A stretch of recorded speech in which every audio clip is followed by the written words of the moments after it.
Վրաստան, Թուրքիա, Իրան, Ադրբեջան։ Ինչ են անում Հայաստանի հարևանները, ինչ է կատարվում այդ երկրներում։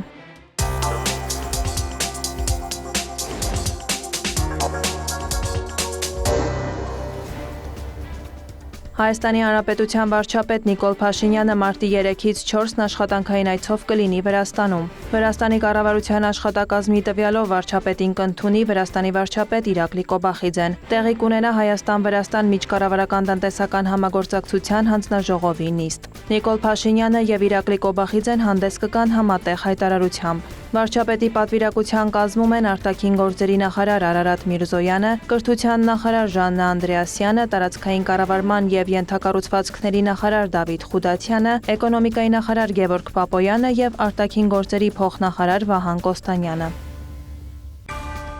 Վրաստանի էկոնոմիկայի եւ կայուն զարգացման նախարար Մարիամ Կվրիվիշվիլին Բաքվում մասնակցել է Հարավային Գազային միջանցքի հարցերով խորհրդատվական խորհրդի նախարարների 12-րդ նիստին։ Իր ելույթում Կվրիվիշվիլին հայտարարել է, որ Հարավային Գազային միջանցքը զգալիորեն ամրապնդել է էներգետիկ անվտանգությունն ու դիվերսիֆիկացիան, եւ Վրաստանը հպարտանում է այդ գործընթացին որպես հուսալի տարանցիկ երկիր իր մասնակցությամբ։ Նախարարը նաև ընդգծել է երկրի դերը էներգիայի աղբյուրների դիվերսիֆիկացման գործընթացում։ Կվրիվիշվիլու խոսքով Վրաստանի համար չափազանց կարևոր է կամրջի գործառույթը կատարել ոչ միայն տնտեսական, քաղաքական, սոցիալական եւ մշակութային համատեքստում, այլև էներգետիկ ոլորտում։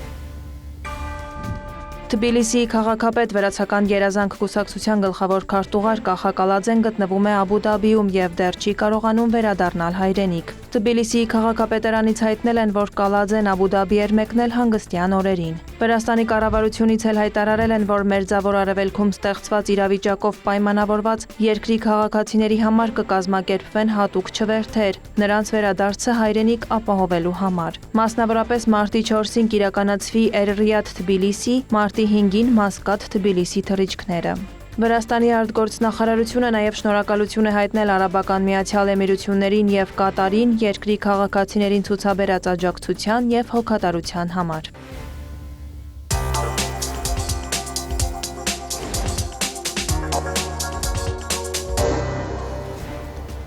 Թուրքիայի նպատակը Պարսից ծոցի տարածաշրջանում հրադադարի հաստատումն է, հայտարարել է Ռեջեփ Էրդողանը։ Նրա խոսքով Անկարան առաջին իսկ օրվանից ջանքեր է գործադրել ԱՄՆ-ի եւ Իրանի միջև վեճը դիվանագիտական ճանապարհով կարգավորելու համար։ Մենք տարածաշրջանի բարեկամ եւ եղբայրական երկրների հետ միասին արել ենք հնարավորը, սակայն բանակցությունների սեղանի շուրջ ակնկալվող արդյունքը չստացվեց։ Ցավոք Իսրայելի հրահրմամբ տարաձայնությունները վերաճեցին թեժ հակամարտության։ Թուրքիայի նախագահի խոսքով Իրանի վրա հարձակումները ակնհայտորեն խախտում են միջազգային իրավունքը։ Պարսից ծոցի երկրներում բնակչությունը նույնպես տուժել է Իրանի պատասխան գործողություններից։ Մենք միջազգային գործընկերների հետ քննարկում ենք, թե ինչ կարող ենք անել պատերազմը դադարեցնելու համար։ Թուրքիայի նպատակն է հրադադարի ապահովումը, երկխոսության դուռը բացելը եւ Պարսից ծոցի տարածաշրջանում հրադադարը։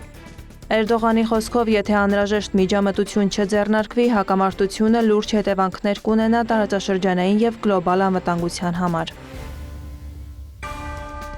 Թուրքիայի նախագահ Ռեջեփ Էրդողանը հեռախոսազրույց է ունեցել ՆԱՏՕ-ի գլխավոր քարտուղար Մարկ Ռյուտեի հետ։ Կողմերը քննարկել են ՆԱՏՕ-ի օրակարգի հարցերը, ինչպես նաև տարածաշրջանային եւ գլոբալ զարգացումները։ Էրդողանը նշել է, որ Անկարայում շարունակվում են Դաշինքի գագաթնաժողովի նախապատրաստական աշխատանքները եւ որ Թուրքիան այն կանցկացնի պատշաճ մակարդակով։ Թուրքիայի ղեկավարի խոսքով Անկարան ուշադրությամբ հետևում է տարածաշրջանում առկա կոնֆլիկտային իրավիճակին։ Ռյուտեն էլ հայտարարել է, որ Դաշինքը կշարունակի ապահովել նակիցների անվտանգությունը։ Էրդողանը հեռախոսազրույց է ունեցել նաև Գերմանիայի կանցլեր Ֆրիդրիխ Մերցի հետ։ Քննարկվել են ԱՄՆ-ի եւ Իսրայելի հարվածներն Իրանին եւ հակամարտության ընդլայնումը։ Էրդողանը հայտարարել է, որ ռազմական դիմակայությունը բացասաբար է ազդում տարածաշրջանային եւ գլոբալ անվտանգության վրա։ Նա նաև ընդգծել է խաղաղարար ջանքերի ակտիվացման կարեւորությունը։ Թուրքիայի նախագահը հեռախոսազրույցներ է ունեցել նաև ԱՄՆ-ի, Կատարի, Արաբական Միացյալ Էմիրությունների նախագահների, Քուվեյթի Էմիրի, Սաուդյան Արաբիայի թագաժառանգի, ինչպես նաև Եվրահանձնաժողովի նախագահ Ուրսուլա ֆոն դեր Լայենի հետ, քննարկել Իսրայելի եւ ԱՄՆ-ի կողմից Իրանին ուղղված հարվածների եւ իրանական արձագանքների հետևանքները։ Հեռախոսազրույց են ունեցել նաև Թուրքիայի եւ Ադրբեջանի արտգործնախարարները։ Հական Ֆիդանն ու Ջեյհուն Բայրամովը քննարկել են Մերձավոր Արևելքում լարվածության աճը։ Նախարարներն ընդգծել են տարածաշրջանային էսկալացիայի տարածման անթույլատրելիությունը եւ կարեւորել հարցերի կարգավորումը դիվանագիտական ճանապարհով միջազգային իրավունքի նորմերի եւ սկզբունքների հիման վրա։ Ֆիդանն ու Բայրամովը ընդգծել են տարածաշրջանում կայունության եւ անվտանգության պահպանման կարեւորությունը, հատուկ նշելով, որ քաղաքացիական բնակչության եւ օբյեկտների անվտանգության ապահովումը գերակա խնդիր է։ Տարածաշրջանում իրավիճակն են քննարկել նաև Թուրքիայի եւ Ֆրանսիայի արտգործնախարարները։ Հական Ֆիդանը եւ Ժան-Նոել Բարոն մտքեր են փոխանակել տարածաշրջանում լարվածության նվազեցման եւ հարձակումների դադարեցման հնարավոր միջոցառումների շուրջ։ Իրանի շուրջ ընթացող զարգացումները վտանգում են ոչ միայն տարածաշրջանի ապագան, այլև գլոբալ կայունությունը, հայտարարել է Թուրքիայի արտգործնախարար Հական Ֆիդանը։ Նա ընդգծել է, որ արաբական երկրներում ամերիկյան բազաներին Իրանի ուղղակի հարվածներն ընդլայնում են ճգնաժամի մասշտաբները։ Նախարարը հատուկ ուշադրություն է դարձրել Հորմուզի նեղուցի շուրջ ստեղծված իրավիճակին։ Ֆիդանը նշել է, որ դրա փակումը ծանր ցնցումներ կառաջացնի համաշխարհային ֆինանսական եւ էներգետիկ համակարգերում, ինչը կստիպի ԱՄՆ-ին ցանկացած միջոցներով անհապաղ արդյունքների հասնել։ Դիվանագետն ընդգծել է, որ Անկարայի պահանջը մնում է անփոփոխ, անհապաղ դադարեցնել փոխադարձ հարձակումները եւ վերադառնալ դիվանագիտությանը։ Ֆիդանը պարզաբանել է, որ այժմ Իսրայելի նպատակը Թեհրանում իշխանափոխությունն է, սակայն Իրանի հասարակության շրջանում ներկայումս անկարգությունների նշաններ չկան, որոնք կարող են հանգեցնել ռեժիմի փոփոխության։ Թուրքիայի արտգործնախարարի խոսքով այժմ Իրանը փորձում է բարձր գին պարտադրել հակառակորդներին։ Թուրքիան հերքել է իր տարածքում ռազմաբազայի վրա հարձակման մասին լրատվամիջոցների տեղեկությունները։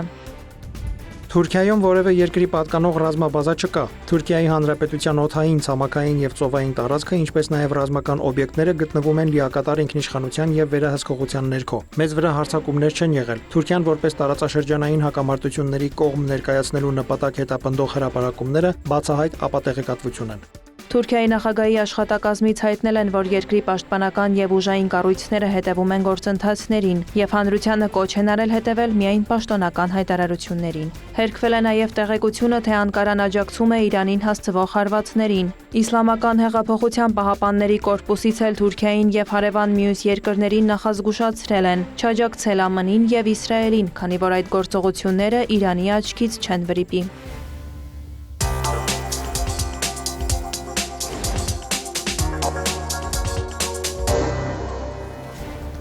Իսրայելը եւ Միացյալ Նահանգները շարունակում են հարվածները Իրանին։ Ցահալի տվյալով թիրախում են Իսլամական Հանրապետության ռազմական օբյեկտները։ ԱՄՆ կենտրոնական հրամանատարությունից հայտնել են Իսլամական հեղափոխության պահապանների կորպուսի հրամանատարական կետերի, հոբ համակարգերի, հրթիռների եւ ԱԹՍ-ների արձակման կայանների եւ ռազմական օդանավակայանների ոչնչացման մասին։ Հարված է հասցվել Իրանի պետական հեռուստարադիոընկերության շենքին։ ԱՄՆ կենտրոնական հրամանատարությունը հայտնել է, որ ոչնչացվել է Օմանի ծոցում Իրանի 11 ռազմանավ։ Լուրեր են շրջանառվում, որ ԱՄՆ-ի եւ Իսրայելի հարվածների հետևանքով Իրանում զոհերի թիվը գերազանցում է 740-ը, որից 176-ը երեխաներ։ Վիրավորների թիվը հասնում է 1000-ի։ Սպահանում էլ առնվազն 47 մարդ է զոհվել։ Ամերիկացի զինվորականների շրջանում զոհերի թիվը հասել է 6-ի։ Իսլամական հեղափոխության պահապանների կորպուսն էլ հայտնել է, որ Հորմուզի նեղուցը փակ է։ Նախազգուշացվել է, որ կթիրախավորվի ցանկացած նավ, որը կփորձի անցնել նեղուցով։ Նավթային օբյեկտներին եւս հարվածները կշարունակվեն, թույլ չտալու, որ նավթը դուրս գա տարածաշրջանից։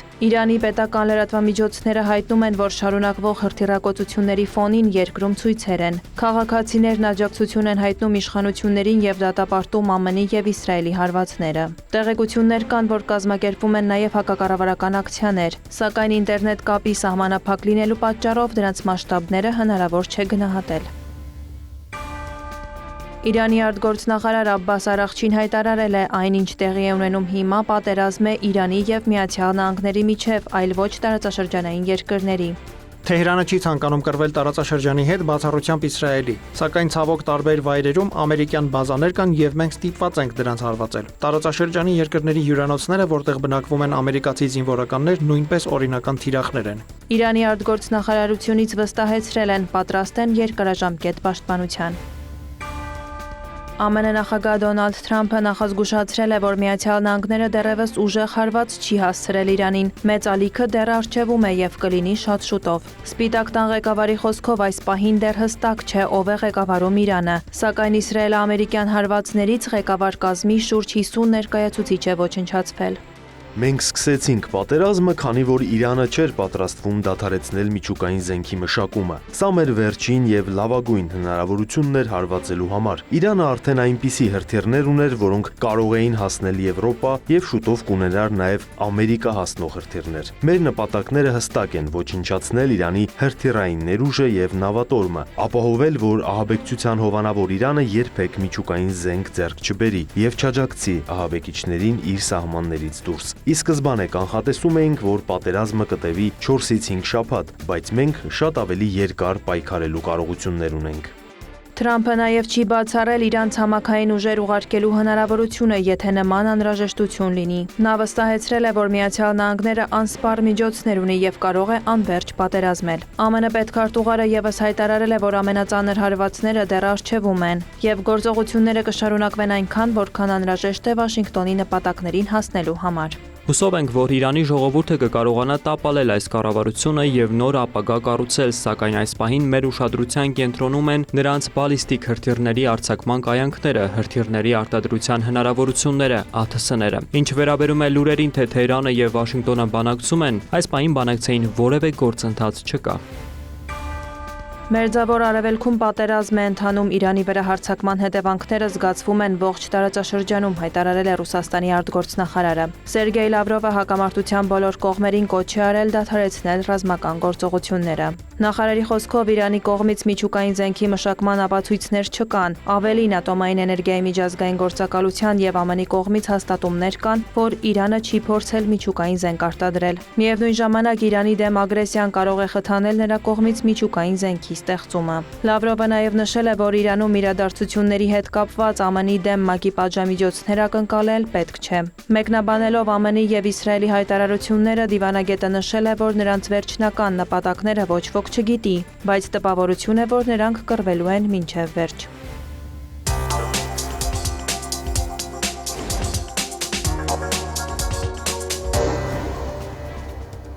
Բաքվում տեղի ունեցել Հարավային Գազային միջանցքի խորհրդատվական խորհրդի 12-րդ նախարարական նիստը։ Միջոցառմանը մասնակցել են 27 երկրի, այդ թվում Ադրբեջանի եւ եվրոպական պետությունների, 11 միջազգային ֆինանսական ինստիտուտների, ինչպես նաեւ 49 էներգետիկ ընկերությունների ներկայացուցիչներ։ Իր ելույթում Իլհամ Ալիևը նշել է, որ Ադրբեջանը ցանկանում է ընդլայնել ներկայությունը եվրոպական էներգետիկ շուկայում։ Նա հիշեցրել է, որ երկիրը սկսել է գազ մատակարարել Եվրոպայի եւս 2 երկրի՝ Գերմանիային եւ Ավստրիային։ ԵՄ անդամ 10 երկիր գազ է ստանում Ադրբեջանից, իսկ առաջիկա տարիներին հաշվի առնելով ադրբեջանական հանքավայրերում գազի նոր ծավալների արդյունահանումը, Ադրբեջանը կարող է ավելացնել մատակարարումների ծավալը։ Նիստի շրջանակում Ադրբեջանի նախագահն ընդունել է Եվրոպական հանձնաժողովի էներգետիկայի հարցերով հանձնակատար Դան Յորգենսենի գլխավորած պատվիրակությանը։ Յորգենսենը կարևորել է Ադրբեջանի հետ գործընկերությունը եւ շահագրգռվածություն հայտնել դրա ընդլայնման հարցում։ Զրույցի ընթացքում անդրադարձ է կատարվել Եվրոպայի էներգետիկ անվտանգության մեջ Ադրբեջանի ներդրմանը։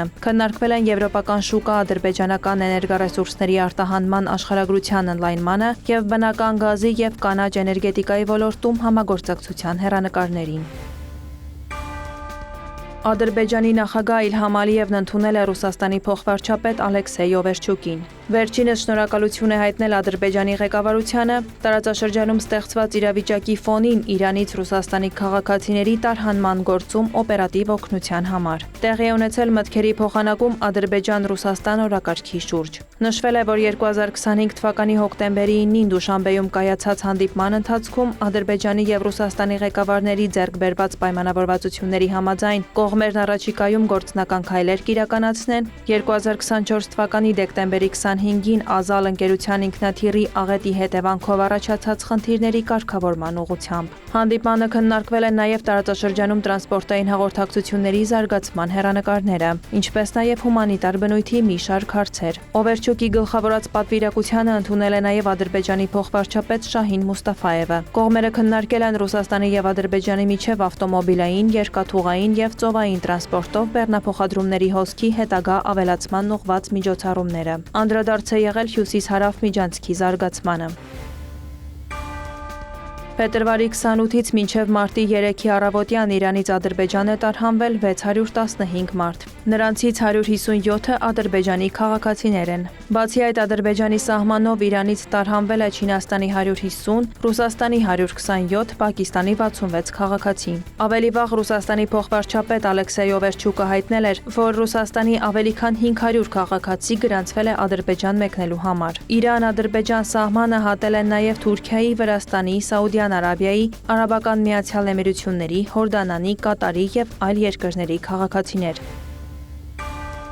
Միացյալ Թագավորությունն Ադրբեջանում նոր դեսպան է նշանակել։ Բաքվում բրիտանական դիվանագիտական առաքելությունը կղեկավարի Դունկան Նորմանը, ով կփոխարինի Ֆերգյուս Օլդին։ Նորմանն իր պարտականությունները կստանձնի 2026 թվականի մայիսին, մինչ այդ Օլդը կշարունակի իր գործունեությունը։ Դունկան Նորմանը երկար տարիներ դիվանագիտական ոլորտում զբաղեցրել է տարբեր ղեկավար պաշտոններ։ 2016-ից 2021 թվականներին նա եղել է Մեծ Բրիտանիայի դեսպանը Ալբանիայում, ինչպես նաև աշխատել է Բանգլադեշում և Հայաստանում որպես փոխդեսպան։ Նա աշխատել է նաև Մեծ Բրիտանիայի ներքին գործերի նախարարությունում։ Վարդուհի Հարությունյան, հարևաններ։